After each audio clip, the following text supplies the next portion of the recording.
pit stop. It's a pit stop. Pit stop. It's a pit stop. Pit stop. It's a pit stop. Pit stop. Welcome back to your Purple Pants podcast, Pitstop coverage of Amazing Race, season 37, episode 4. I am super excited to be here with my amazing, my funny, my witty, my ever so loving co-host, the winner of Amazing Race, season 29. You forgot gorgeous. No, and handsomely gorgeous. Okay.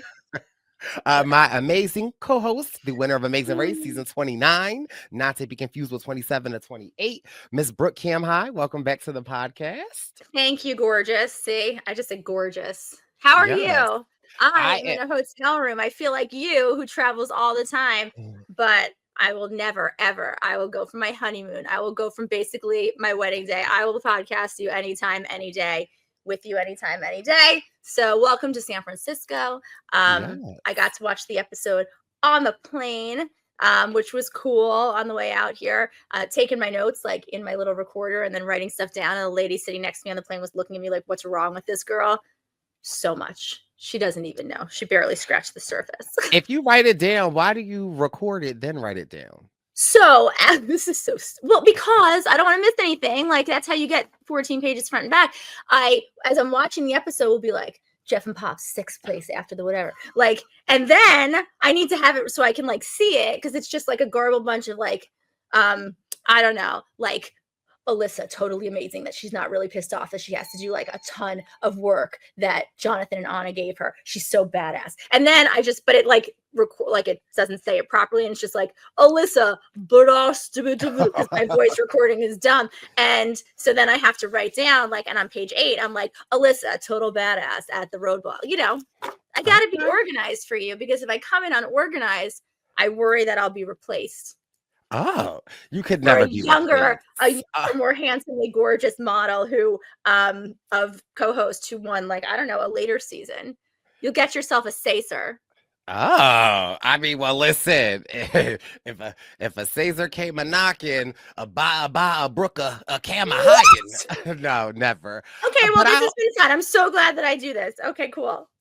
I forgot that we recorded on your honeymoon and you were like out by the ocean. Oh my God, I forgot all about that. She's not lying. It was the best backdrop I ever had for a podcast in my entire life. I'm like out. We had one of those bungalows over the water, and I was like out over the water being like, I need the Wi-Fi to work out here. And it did. It worked. It was great. Amazing Race gods were in your favor. Well, listen, we have an episode to get to, and because I got to start every episode off like how I'll be starting these episodes off. Like I said before, I'm new to the Amazing Race world. I've seen a couple in the past. I've been watching a couple of the recent seasons, and season 37 is delivering. Okay, we had. From the first episode, we had airport drama. Then we having taxi and car and place switch up. This episode is teen drama. And when I say I am locked, loaded, set, perched, and ready to get into this, because I love it when it's teen drama, because I feel like the last couple of seasons, it's a little kumbaya. It's been a little, hey, we're all friends. Let's go down to the Mickey D's. Even though I think what's in your McDonald's bag? Hold it. Sorry. Hold it. What is in the McDonald's bag? I don't want them to go home, but when they do go home, I'm excited to find or on the last day. I don't know. I mean, you know what I'm saying? Like when we finally get to talk to them.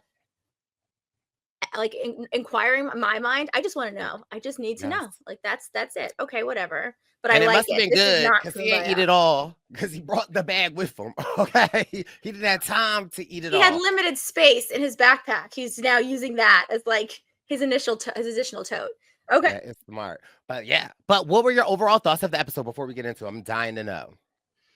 Okay, so I like this twist, but I think it needs a little bit of tweaking. The way it was done, I think it needs to be tweaked.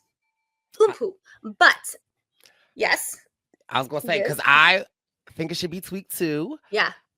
Do we want to get into it now? Because Yeah, we could totally, however you want to do it. My thought is, so it's not so much even with the actual driver's seat, a little bit with the driver's seat, but my bigger gripe with it is what they did right before the driver's seat, like having to do the ATVs and go through and come back. There was no opportunity to pass anybody on an ATV. So like the person who went first got out first and they got to the driver's seat first, unless you're Mark and Brett and you got really lost. I'm so glad they didn't go home too. But like there was really no opportunity to change that order.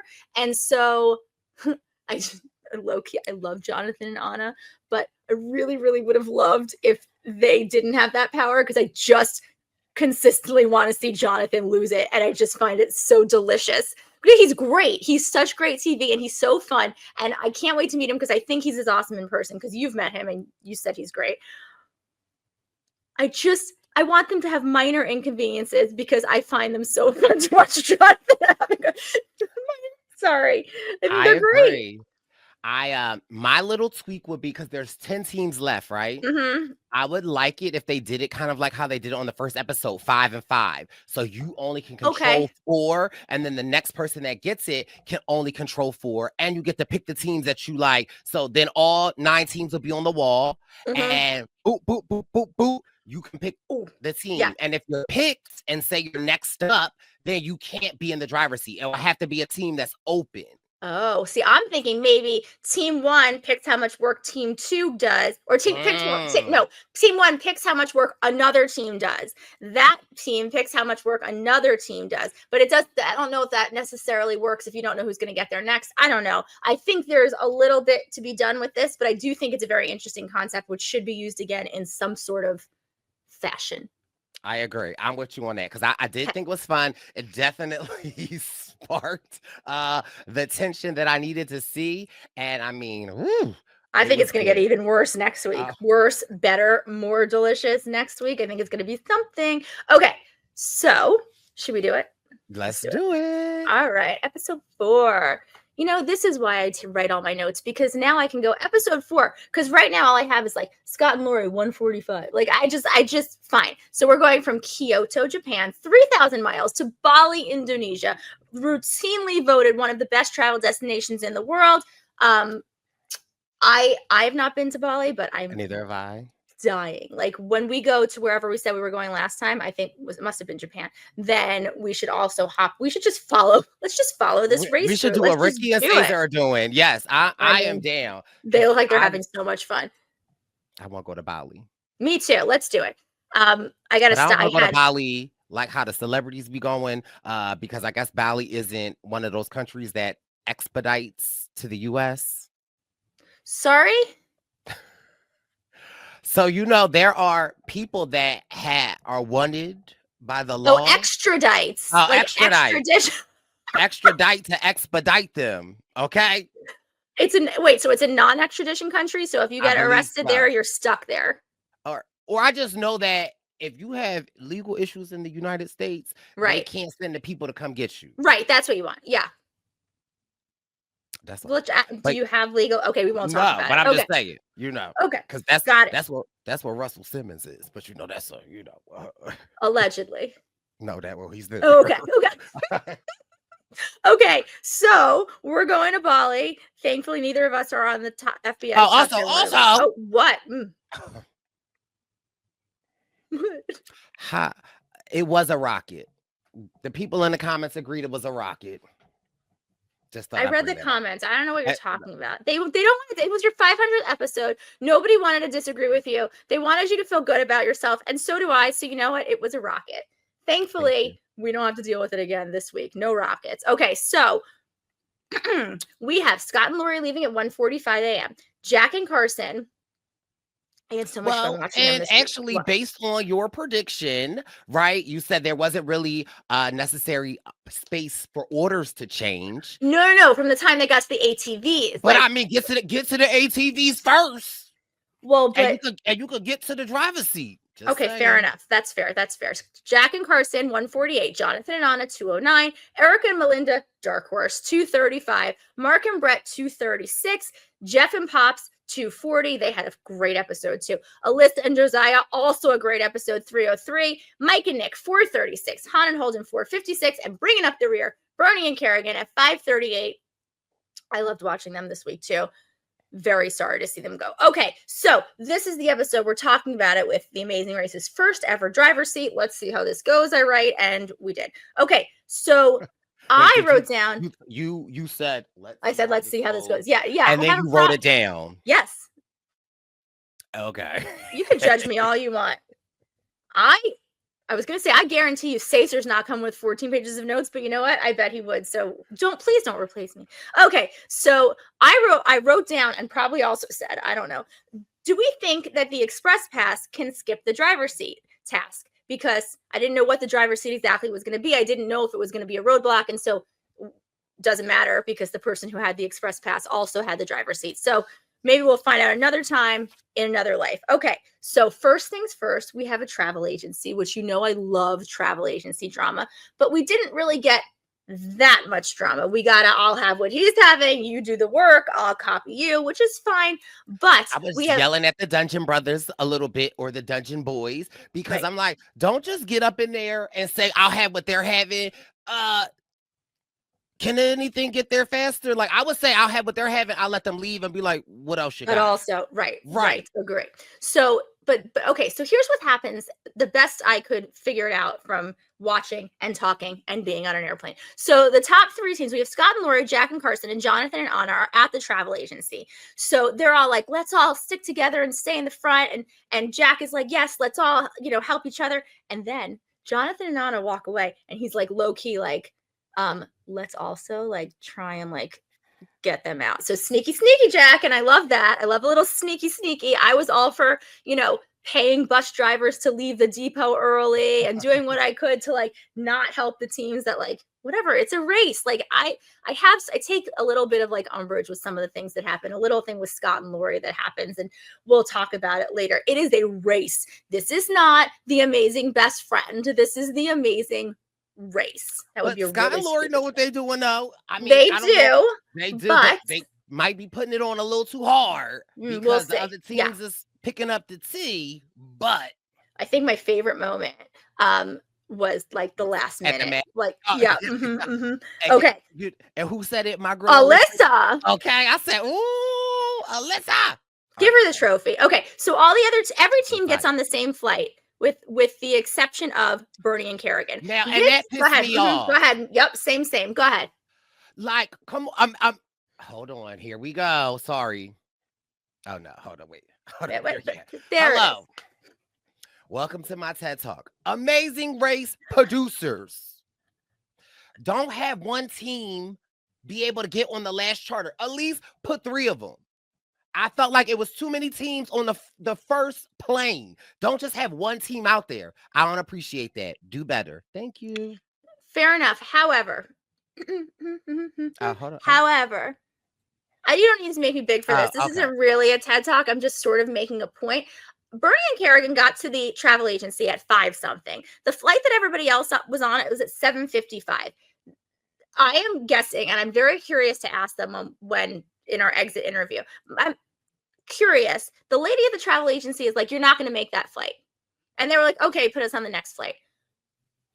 You put me on that flight and I will get to that airport. Don't tell me I'm not going to make it. You don't know. You don't know what I can do. You don't know how fast I can. No, I can't. I'm not fast. So like maybe they should know I can't run. Like it's not great. But nobody tells me what I can't do. Like if I have 2 hours to get on that flight, how far could it possibly have been from the airport? Like just I'll do my best. Get me on that flight. So I was hoping that Bernie and Kerrigan would have been like a little more forceful and pushing back and be like, just put me on it. Worst case scenario, I get to the airport and I'll put myself on a later flight. And maybe they did that and the show just didn't air. It's very possible because, they can't put everything in the show. But I wish they did push harder and try harder because I sort of was in my head going, The Amazing Race wouldn't make it so that only one team gets on the next flight. I feel like they could have gotten on that flight. So we'll talk about it when we talk about it, but it didn't look like they tried. It looked like they were told by the travel agency no, and they said okay, which is sort of what happened at the airport that last time where they were told by the gate agent no, and so they said okay and walked away, and they could have gotten on the flight with Erica and Jeff and their parents. So But I what need the I did backstory on that. enjoy about this flight, though, it was giving me flashbacks of season 5, Colin and Christy, who were in the lead, and they would be hours ahead. Then they would get to the roadblock, and they couldn't open the roadblock until the morning. So I was like, okay, amazing race. I'm loving all of this, even though I didn't really like to pick the numbers. And then we all just go in order. I didn't love that. But I liked how, although Bernie and Kerrigan were at the end, the great equalizer was you can't get your clue until the sun comes up. I do like that. Okay, so 2 things. One, I need to know what happened at the airport that time, the last time they didn't get on a flight. What happened to the travel agency when they told they couldn't get on this flight? And what's in Holden's McDonald's bag? So these are like the 3 burning questions that I have for now. Okay, so flight 1, 7:55 in the morning, everyone but Bernie and Kerrigan. And listen, I said it last week. Do you see these people out of the airport? They be taking off. And even the Dungeon Brothers, Jet and Carson, they even talked about how last week on their podcast, how they were like sprinting. They were like, what is going on here? Like, they are not playing when they get out that airport.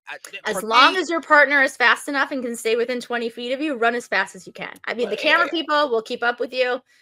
You know how many times I heard 20-foot rule because like Scott was outrunning me? Because let's get real. And then at the finale, when we ran to the final mat, like after we did it, they just did an additional like taping of us running, and they're like, "You've never run that fast in the entire race." I was like, $1 million, like now I run. But, wait, but they said that on your retaping. So on the real scene, he wasn't even running that fast. No, they said it after we got up there. Like, could you have run that fast the whole time? And I was like, maybe. I don't know. Who said that? A producer? The camera guy.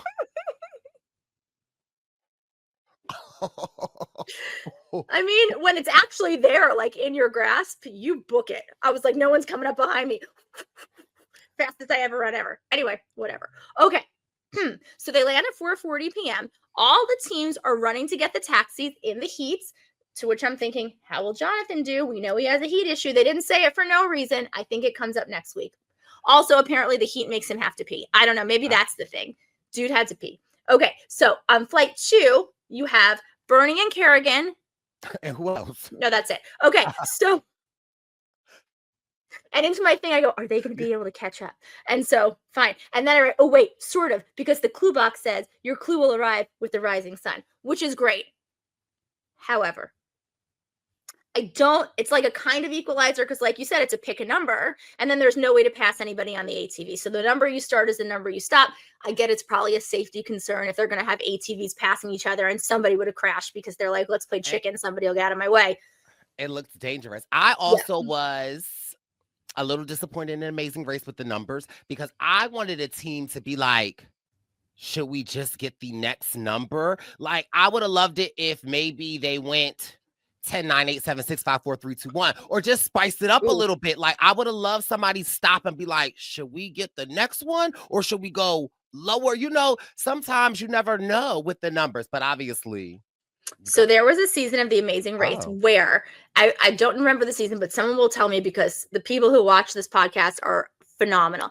There was a season where like it was an overnight, like your clue will arrive with the sun or whatever. Instead of numbers, they had all of these clues like hanging on trees in a forest, and you go and you find a clue and it has like a start time for you or whatever. I think that would have been so cool. Hear me out. You get to this thing, your clue will arrive with the rising sun, but for now, find a start time or whatever. And there are like 3 that say 5:30, 3 that say 5:45, 4 that say 6 o'clock. Okay, see, you've seen it, you know. And then, but then at those times, then you can run into the jungle to get your number, and you have a chance 1 of 3 to get number 1. Like, it wasn't just you show up first, you get 1. I want there to be some way where even if you didn't show up first, like maybe you guys are fast runners. Like Lori's a slogger. Like, she's not going to get there as fast. I love that term. I'm using it every day. But like, you know what I mean? It gives you the opportunity where if you are physically fit and like, you know, at 5:30, you're going to book it and you're going to try and get that number 1 like that. And then even if you can't pass people on the ATVs, there's some little extra added level of, ooh, I have a shot to be 1, even though my flight landed, you know, many hours later. I don't know. I thought that would have been a cool addition to it because you couldn't pass on the ATVs. So we had Jonathan and Anna, Mike and Nick, Good for you, Mike and Nick. Scott and Lori, Han and Holden. Good for you, Han and Holden. I like these teams that are like in the back coming to the front. Alyssa and Josiah, badass. Jeff and Pops, Brett and Mark, Erica and Melinda, Carson and Jack in 9th, and Bernie and Kerrigan 10th, because there was no other place for them to be. If they had gotten something that said at 6 a.m. you run in, maybe you'll be 7th, maybe you'll be 8th, maybe you'll be 9th. I think that would have been cool. Right. That could have shut things up a little bit. Now, mind you, although Melinda and Erica have, first of all, we love Melinda. But mind you, I got a little cuss out for Erica this week. Now, mind you, I'm loving Erica. I do love Erica. Mm-hmm. My cuss out is at the start of the ATVs. Was it Jonathan that still had his emergency park on? Yes. And Erica was like, your brake is on. Erica. I missed that completely. Let him sit there. Well, but the thing is, number 2. Now, if number 2 could have started, then great. But like they couldn't do anything until number 1 went. So again, I like the opportunity to pass. A little, little tap on the wrist for Erica. Listen, if it's not Pop and Jeff, if it's not Holden and Han, if it's not Alyssa and Josiah, let the emergency brake be on. Okay, let it be on. Yeah, I hear that. So it says like race, because whatever, in an orderly fashion where you can't pass anyone and no one can pass you on ATVs through the mud, through a cave, to a waterfall, and get your next clue. Look how happy Anna is. I love her. I love an ATV. I think they're so fun to ride. Like, are you into this? Is it something you'd want to do? Yeah, I've rode them a couple of times in Mexico, but every time I've done it like 3 times, and every time I've been on it, I've had some type of issue where it'll start and then it cuts off, or in the middle of the race, it cuts off. So I would just be nervous that my bad luck would continue. But no, I love the ATVs. I love Indiana Jonathan living out his best What's with life. That hat? Like, where did it come from? Who has room for that hat? Where is he packing you packed that hat, Jonathan? Like, that's why I was you wasted space. Right. But, I get it. He wanted a hat. It's a cool hat. Fine. I like them so much. I hope that they know that I'm messing around with them. Anyway, we find out, because of the 90-minute episode, Josiah grew up in Honduras, which is his shirt at the town. Hold on. Let's clear the way. Okay. Alyssa and Josiah. Brooke, continue what you were saying. That he grew up in Honduras. Okay, and what? The short with the name of his town on the shirt that he is wearing. What am I missing? What? And he rode ATVs through the jungle. He also talked about and what? Oh shit. I don't know. His brothers. He talked about his brothers. Hey, Josiah, Alyssa, I got frequent flyer miles. Do I need to go to Honduras?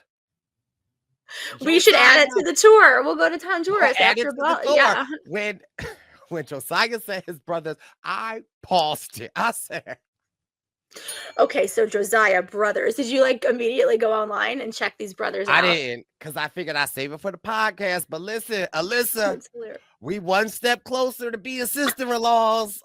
Okay. And Alyssa did confirm Josiah does have a dog. And she does not talk, but Josiah is a good dog dad. So listen, we're one step closer. Okay, I could live in Honduras. You're nuts. I'm just saying. They may live in Philadelphia now. You don't know.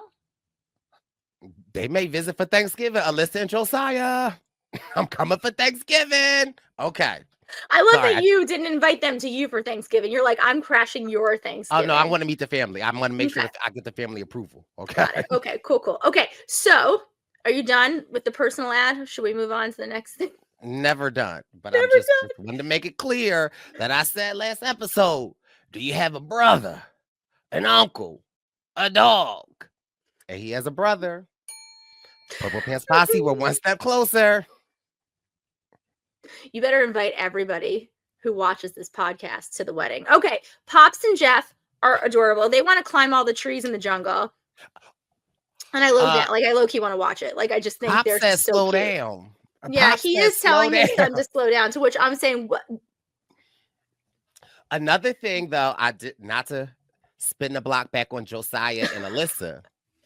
Uh-huh. Why we know that Josiah is a loving, caring king.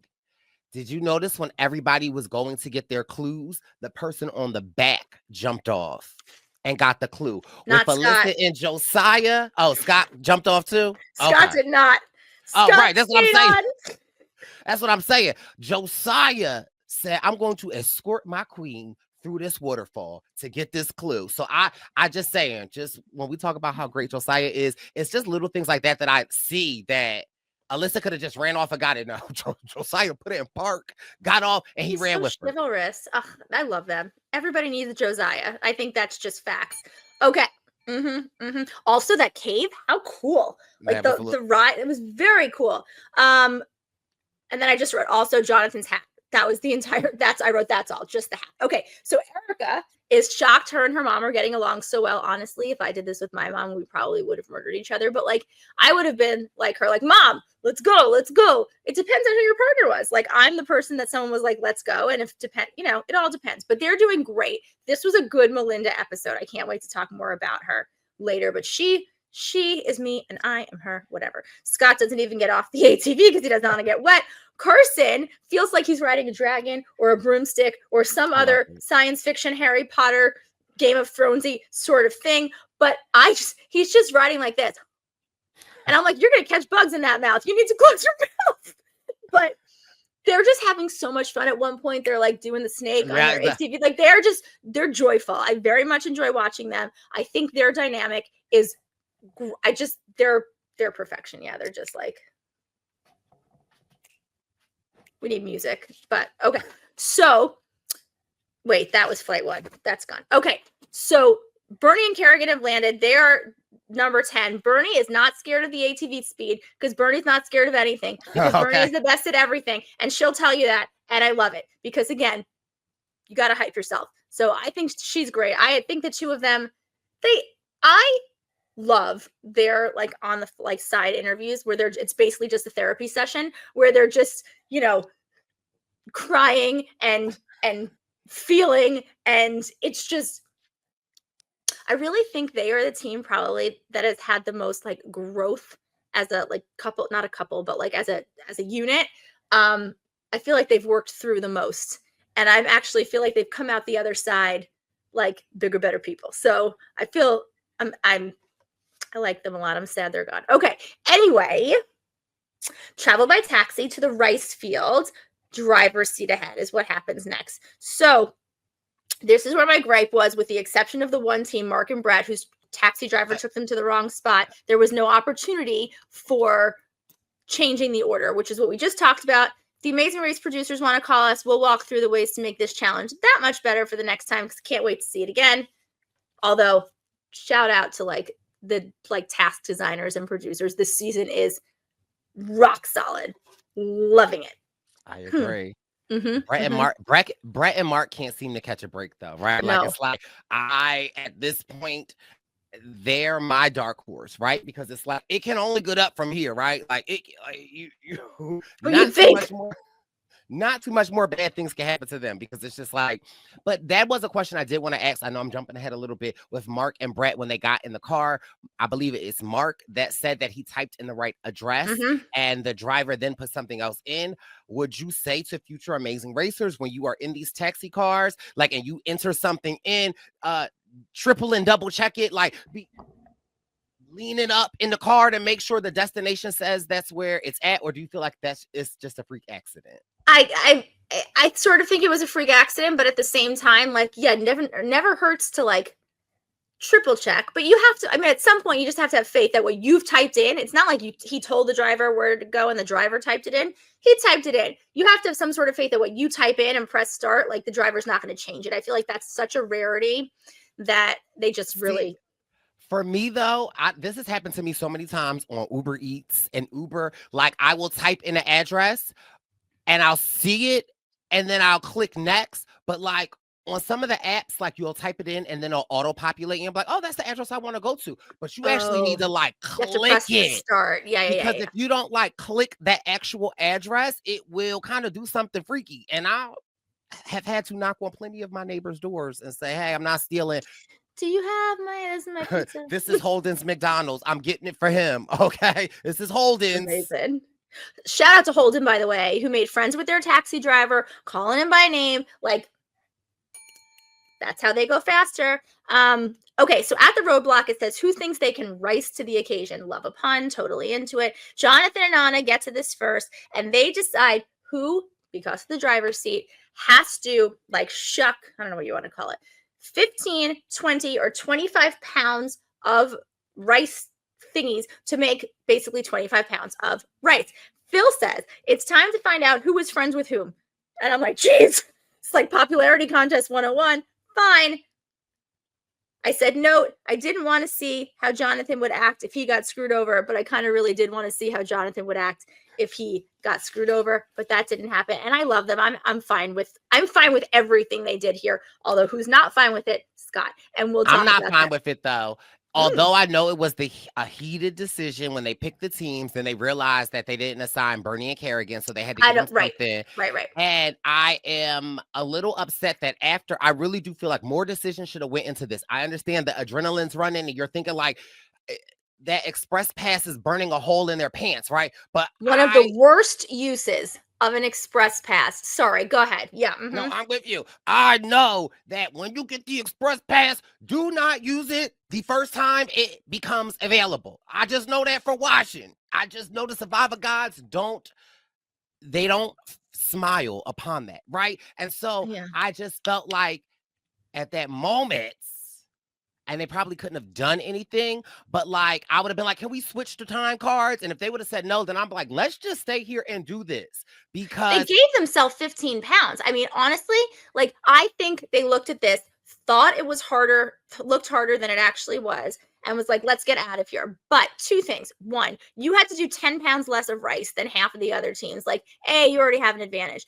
B, you're the only people there. Like, get started, give it a shot. If it's really super hard, okay, leave, because everyone's then going to have a really hard time with it. But they didn't even try. And I think that they could have kept that express pass for later that day when Jonathan needed to pee, or any other time in the future.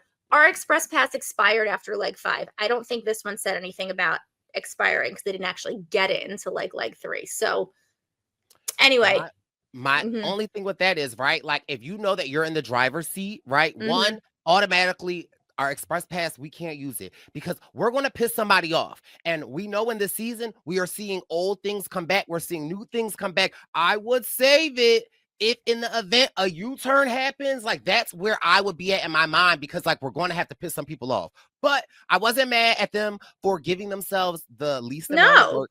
And obviously, if they were being strategic and knew that they were going to use it up front, the more gracious thing would have been to like put because you want to like grace garbage. I get it's a lot. I get it. Yes, I hear you. Yes, and so I would have given myself the 50, 25 pounds and then at least been able to distribute that 15 pounds around. At least then you have an argument to say, guys, like, yeah, we used it, but we gave ourselves 25 pounds. Like, at least you have it right now. It's not looking good for them. It doesn't. But I do believe that they didn't intend to use the express pass until they actually looked at the task. So I don't think they were.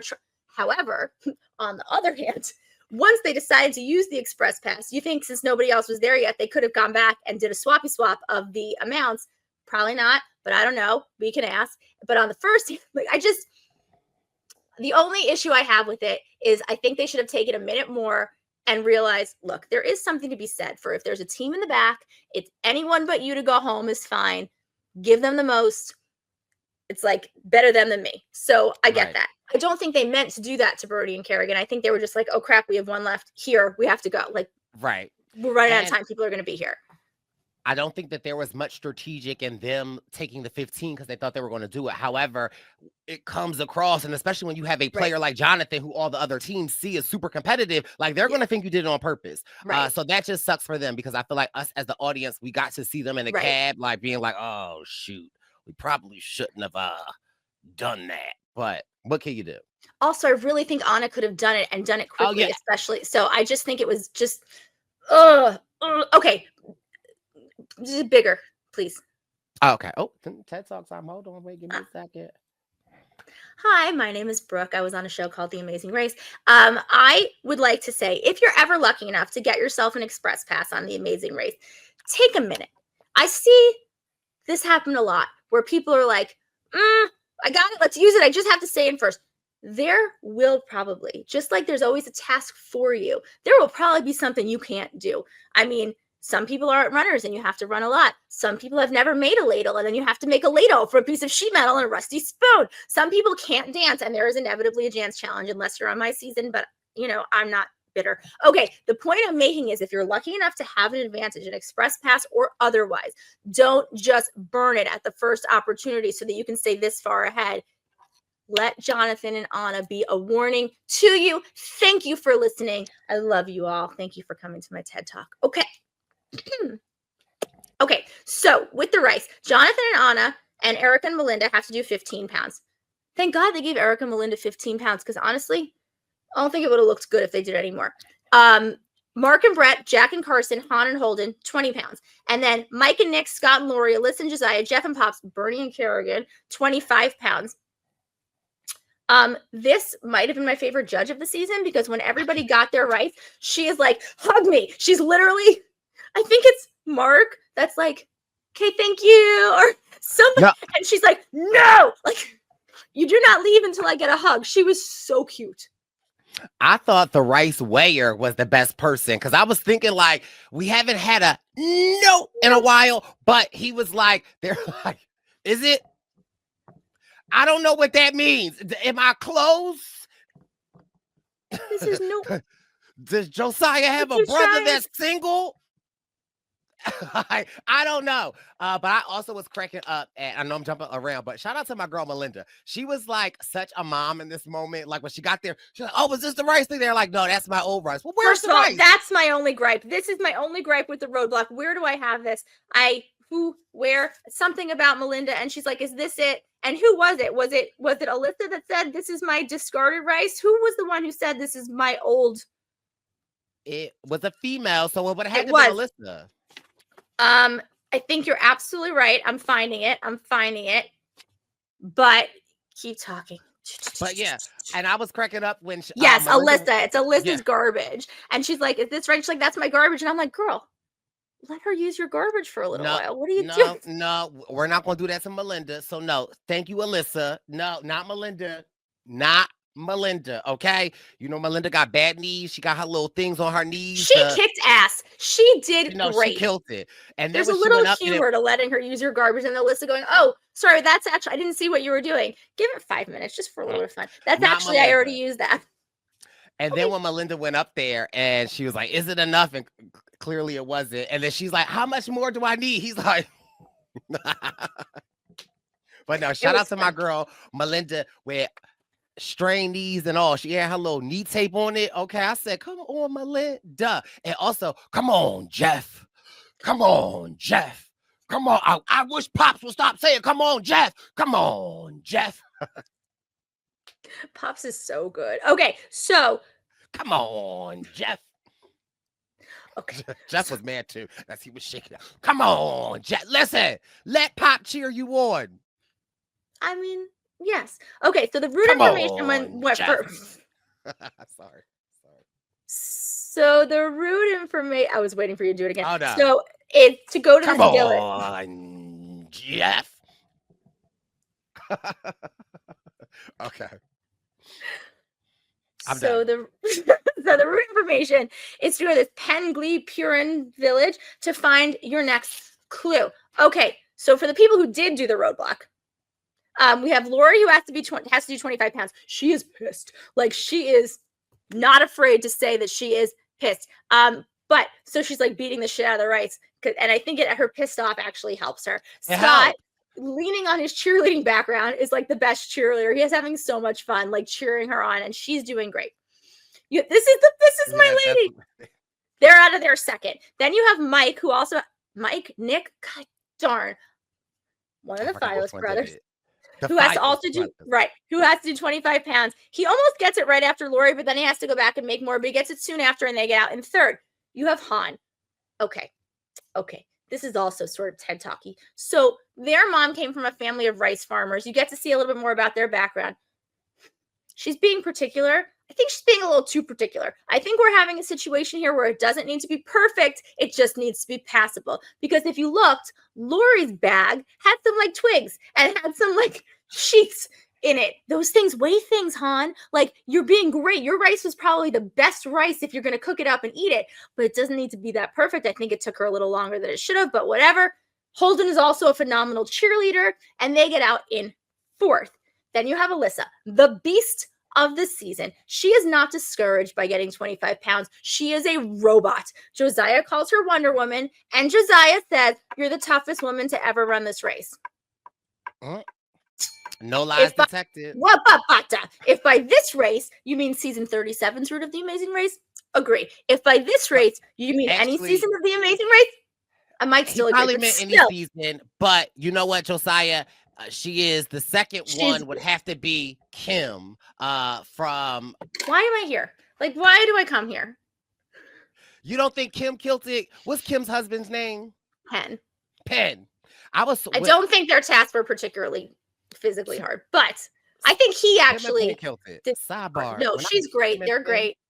I was so excited. Like, I think I scared them a little bit because I was like, "Oh my God, it's Kim and Penn!"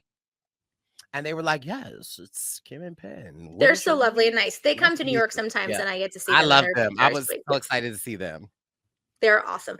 But yeah, Alyssa, yes, super badass. Yeah, okay. Just followed by Angie.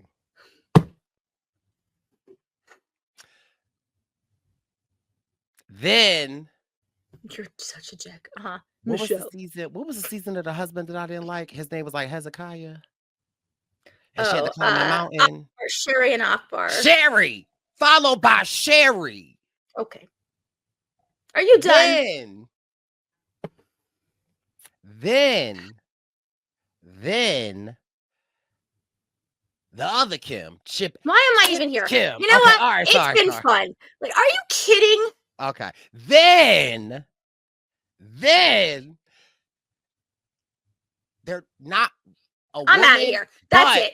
Because I just know that they will be good at it. Anthony and Bailey, okay. You just gotta put them in there. You gotta put Anthony and Bailey in there. I'm gonna write out a list of my favorite and best 300 Survivor players, and then at 301. I'm in a list of 500. I'm 499, so maybe that don't hurt. But Brice and I really are friends on the outside. Like, okay. Anyway, because we could do this for days, but I'm done. Anyway, so and Jack, then followed by Smyrna.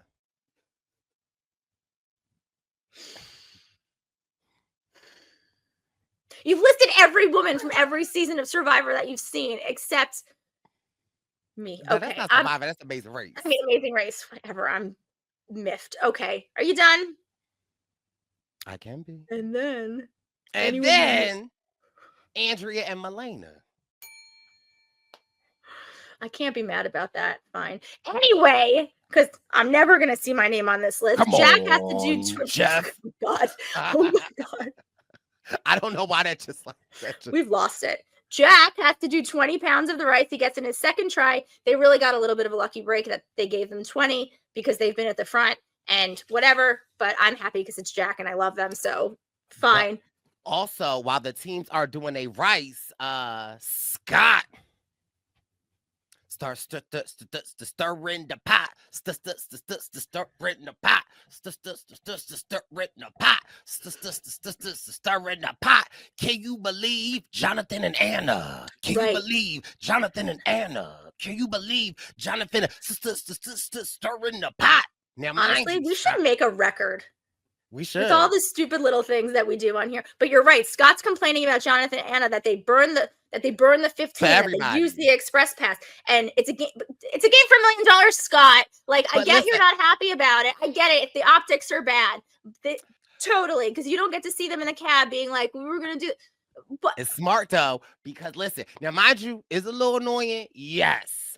But also the other teams are seeing through it. Like Scott and Lori are finishing at the top. The people are seeing through you being like. That's the one thing though, right? Because it's like clearly Scott has seen Amazing Race. He knows maybe on this season a U-turn is coming.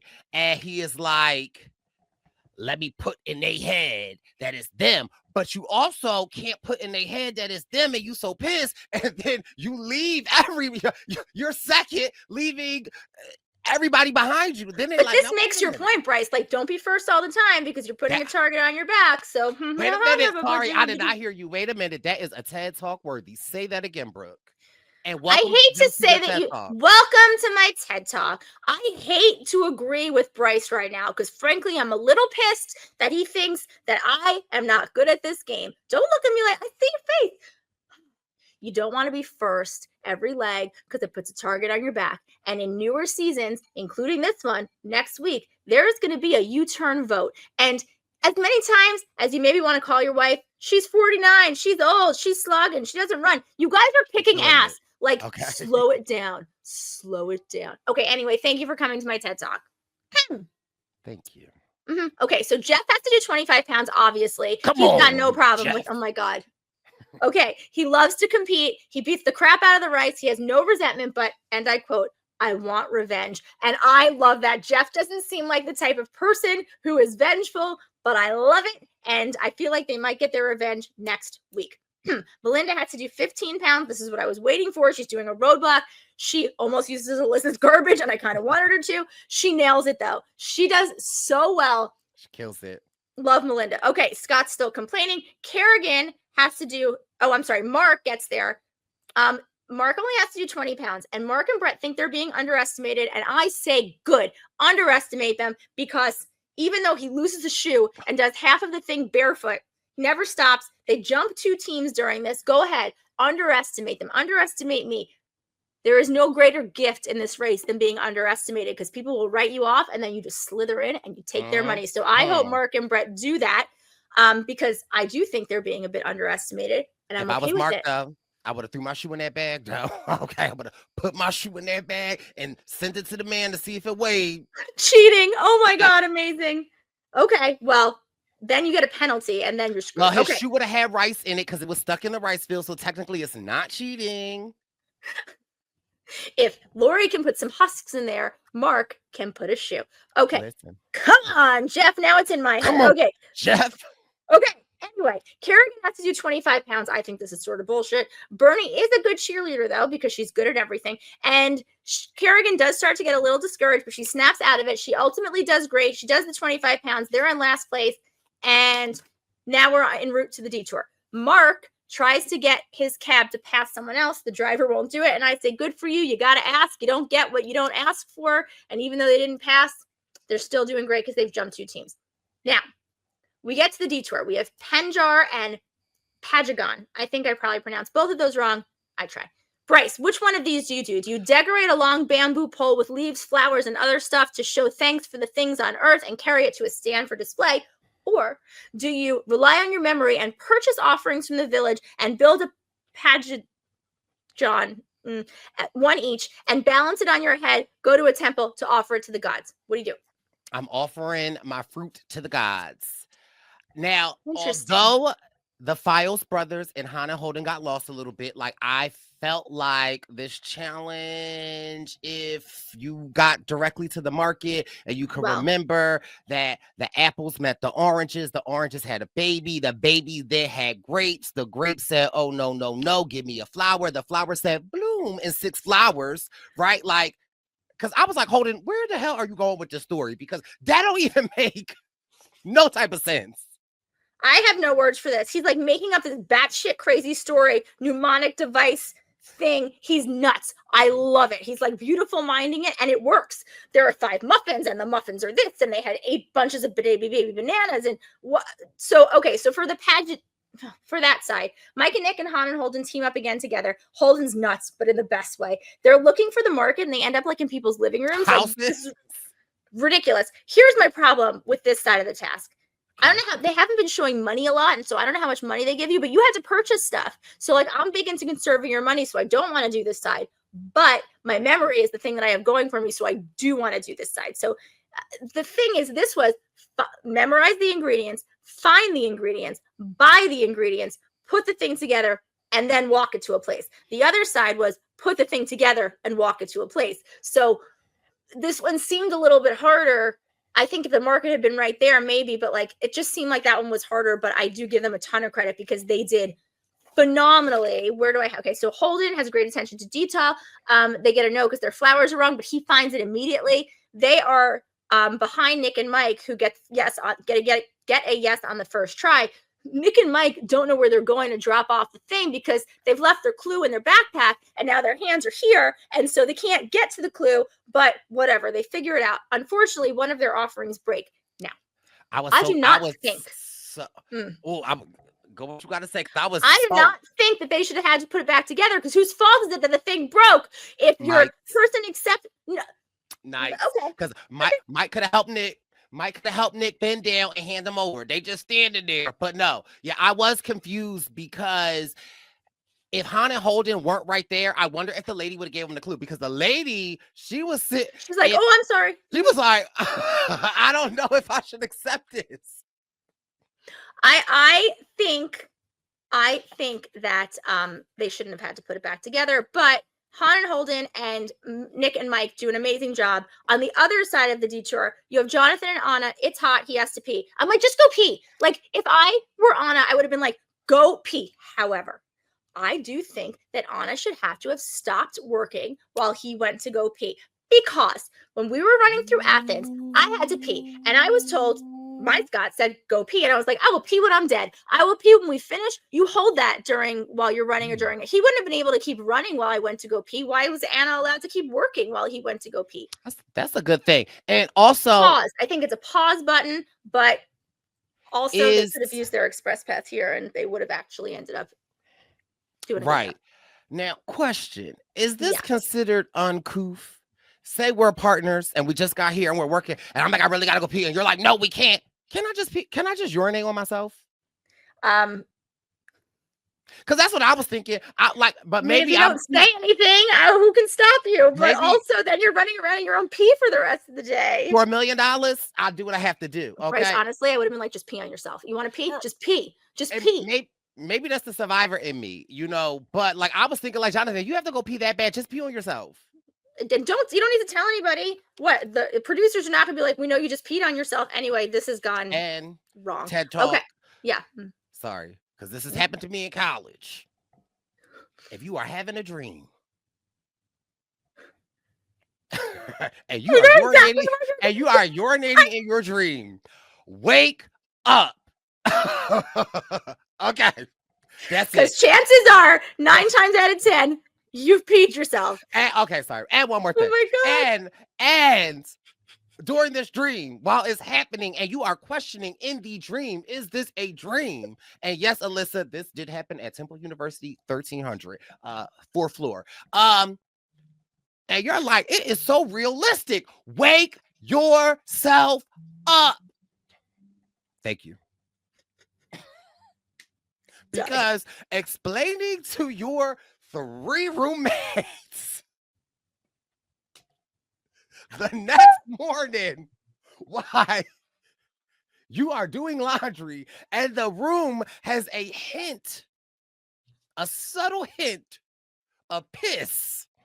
Not a great conversation. Anyway, yes, that has happened to me. Oh, wait, okay, I have one other question. Have you ever been? Oh, I shouldn't. What? Hold on. Have you ever? No, don't make me big for this. Okay. Have you ever been this has not happened to me, but it has happened in my vicinity. Have you ever been so intoxicated, long time ago, so intoxicated that you think you're peeing in the bathroom, but you're really peeing somewhere else? Like you've gotten out of bed and you think, oh, I'm in the bathroom, but you're not. And by you, I don't mean me. This is not a me thing. This is a long time ago. So first of all, my best friend that I brought to your wedding, Dara. Oh, yeah.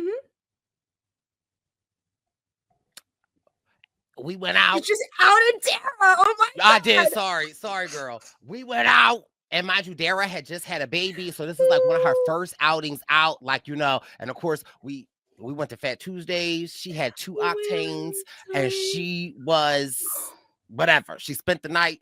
Girl, I am waking up. and I am hearing like water hit a bucket. I was thinking of plants. Is she peeing in a plant in the corner or something? She is peeing in my trash can. And I wake up Dying. and I say, Dara, are you pissing in my trash can? And she says no. And then I'm like, I just go back to sleep. And then to this day, she continuously says that I am making that story up. It's a good thing you didn't share it with a lot of people or anything like that. No. But you asked. But anyway, but just. I didn't ask you to out your best friend. Oh my God.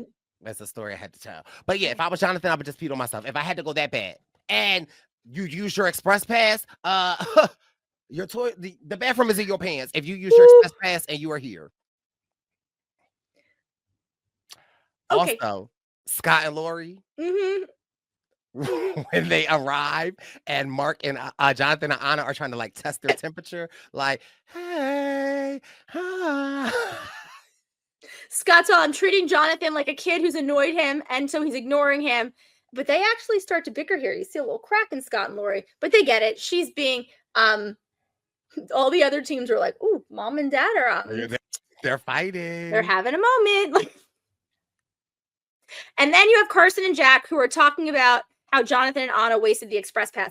Why is no one heckling Jonathan and Anna? If I get there and you're still there and you have given me 25 pounds of rice and I have nailed it and I'm right behind you now, I'm being Colin. I'm getting there and be like, whew, guess somebody wasted that because we've caught up. That would be so fun to watch. Why do I want to watch everything get underdog? I don't know. But I also want them to win. I also want them to be super successful. But because I just think there's opportunities for a little bit like good natured, like ribbing, like look it up. We got you. Like, look at that test was so easy. I can't believe you guys skipped it. Like just that a little test was like an rice. express pass. Yeah, so simple. Like, oh my God. Anything. Anyway, I would have been heckling people. Josiah and Alyssa plan to do the other one, but end up at this one. I think they are all let Jonathan and Anna win the battle. We're going to win the war. I love these two, even though they don't love arts and crafts. They finish in 4th, but then they have to walk the thing to the place. They end up finishing in 6th. Mark and Brett are being very zen in the moment. They're not freaking out. We get less freaked out. What is this? What did I write? Oh, I said we got less freaked out when we were in South Korea. Like maybe it's an Asia thing. But then I thought we were in Vietnam and it was the most stressed I've ever been in my life. So maybe it's not an Asia thing. I have no clue. But Mark and Brett do a great job and they sail through it. They're in 7th. Eric and Melinda are very detail oriented. They do a great job. They're in 8th. Jeff and Pops, Erica and Melinda did a great job at this task. Jeff and Pops, watch a little, do a little. Watch a little, do a little. Repeat. Come on, Jeff. So they're good at detail. They finish in 7th, but then they have to walk us to their place, which was the harder part, I think, in this thing, and they end up in 9th. And then you have Bertie and Kerrigan, who are lost, who are last, who went to the map, and Kerrigan speaks up where to go, but then they fight. And I actually really like their post-interview session thing. They finally find where they're going. They're last, but they're lost, but others are lost too. Like everybody is incredibly lost. So, but who wasn't lost? Erica. Melinda. I give Erica all the credit in the world. Yeah. Erica's like, I looked at the map. Now, mind you, I was with Melinda. Like, are you sure? Because I would have been like, let's turn here. But shout out to Erica. Yes, I'm sure. I saw where it was. I know where it is. I've got this. Mike and Nick see Mark and Brett running to the pit stop, and they're like, follow us. We know where to go. Everybody's running around like a chicken with their head cut off. Alyssa's and Han's team's doing about face. Everyone is scrambling. I love that. This happened to us in Venice. Erica is off on her own. Good for her. She does not care. She takes charge. She stays the course. And 4 teams run in a huge circle, but not Erica. Anywho, Jonathan and Anna get there first. Their express pass wins them a trip to Croatia and Montenegro. Amazing. Carson and Jack get there second.